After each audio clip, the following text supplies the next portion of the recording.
नमस्कार दोस्तों, आज बात करते हैं एक बहुत ही इंपॉर्टेंट डेवलपमेंट पर। अभी हाल में ही डोनाल्ड ट्रंप ने ईरान के सर्वोच्च धार्मिक नेता अयातुल्ला खुमैनी को एक व्यक्तिगत पत्र लिखा है और उस पत्र में लिखा है कि वो ईरान के साथ एक नई न्यूक्लियर डील करना चाहते हैं और अगर ईरान इसके लिए तैयार नहीं हुआ तो वो ईरान के ऊपर ऐसी बमबारी करेंगे, ऐसी अभूतपूर्व बमबारी करेंगे जो ईरान ने आज तक नहीं देखी होगी। तो आइए विश्लेषण करते हैं इस बात का और समझने की कोशिश करते हैं कि ये नया डेवलपमेंट क्या है और इसका भविष्य क्या हो सकता है। तो देखिए, ट्रंप ने अब ईरान को एक नई न्यूक्लियर डील करने के लिए एक व्यक्तिगत पत्र लिखा है और पत्र में उन्होंने अपनी कुछ शर्तें रखी हैं, जिस बात का जवाब देते हुए ईरान के जो वर्तमान राष्ट्रपति हैं मसूद पजेशियन, उन्होंने स्पष्ट तौर पर कहा है कि वो अमेरिका के साथ किसी भी तरह की वार्ता प्रत्यक्ष रूप से नहीं करेंगे। इस बात को लेकर अब पूरी दुनिया में एक आशंका फिर से उभरने लगी है कि क्या मिडिल ईस्ट पुनः अशांत होगा।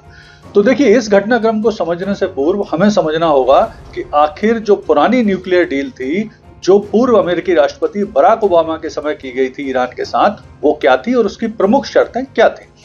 तो देखिए, जो पूर्व अमेरिकी राष्ट्रपति थे बराक ओबामा, उन्होंने ईरान के साथ 14 जुलाई 2015 को एक न्यूक्लियर डील की थी और ये डील 2016 से लागू हो गई थी। इस डील की जो प्रमुख शर्तें थी, उसमें सबसे पहली शर्त ये थी कि जो ईरान है उसे केवल 3.67% ही यूरेनियम इनरिच करने की अनुमति दी जाएगी और ये अनुमति इतनी थी कि ये न्यूक्लियर बम बनाने से 90% कम इनरिचमेंट है, यानी फिर इस इनरिचमेंट से ईरान न्यूक्लियर बम नहीं बना सकता।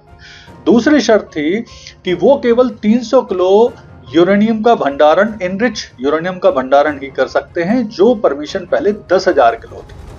इसके अलावा उनको तीसरी चीज की गई थी कि अंतरराष्ट्रीय जो परमाणु ऊर्जा एजेंसी है यानी IAEA, वो समय समय पर ईरान के परमाणु संयंत्रों का निरीक्षण कर सकती है। इसके अलावा भी कुछ और उनको शर्तें उनके ऊपर लागू की गई थी। 2016 से ये डील लागू हो गई थी, लेकिन बाद में जैसे ही ट्रंप अपने पहले कार्यकाल में अमेरिका के राष्ट्रपति बने, उन्होंने ये डील 2018 में खत्म कर दी थी। फिर उसके बाद बाइडेन जब आए, उन्होंने भी फिर कोशिश करी कि फिर से कोई डील हो जाए ईरान के साथ, लेकिन वो नहीं हो पाई। और अब वर्तमान में जब ट्रंप आए हैं तो उन्होंने नई डील करने के लिए ईरान को बोला है। तो उसकी शर्तें भी जल्दी से समझ लेते हैं क्या शर्तें हैं। तो प्रमुख रूप से जो इस बार की शर्तें रखी हैं ट्रंप ने, वो काफी अपेक्षाकृत कड़ी हैं। पहली शर्त है इसमें कि ईरान अपने परमाणु कार्यक्रमों को पूरी तरह से सीमित करेगा। दूसरी शर्त है ईरान अपने बैलिस्टिक मिसाइल कार्यक्रम को भी पूरी तरह से सीमित करेगा।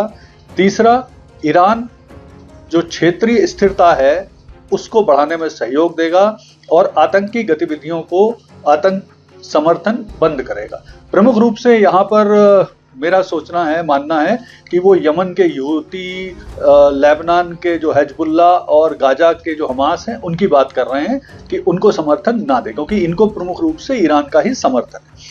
इसके अलावा जो सबसे कड़ी शर्त है इस डील की, जो नई डील होगी, वो ये है कि ईरान पर स्थायी परमाणु प्रतिबंध लगाए जाएंगे, ना कि सीमा पे आधारित, यानी स्थायी प्रतिबंध रहेंगे। अब आगे कभी भी वो परमाणु अपने इनरिचमेंट वगैरह के प्रोग्राम नहीं चला सकता। तो अब देखिए इसका क्या परिणाम हो सकता है, इसका क्या भविष्य हो सकता है। तो ईरान ने बोला है कि वो ओमान की मध्यस्थता में इस परमाणु मतलब अमेरिका से बात कर सकता है।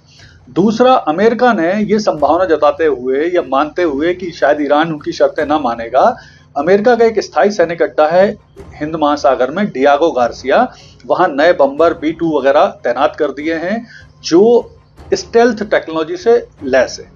इसके अलावा यह है कि इजराइल का लगातार दबाव है यूएस के ऊपर कि वो स्थायी समाधान करे ईरान के परमाणु कार्यक्रम और परमाणु न्यूक्लियर खतरे का।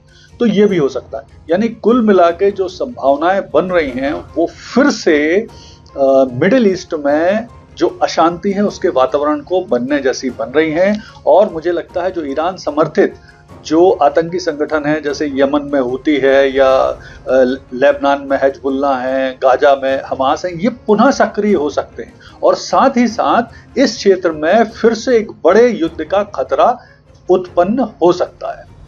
धन्यवाद।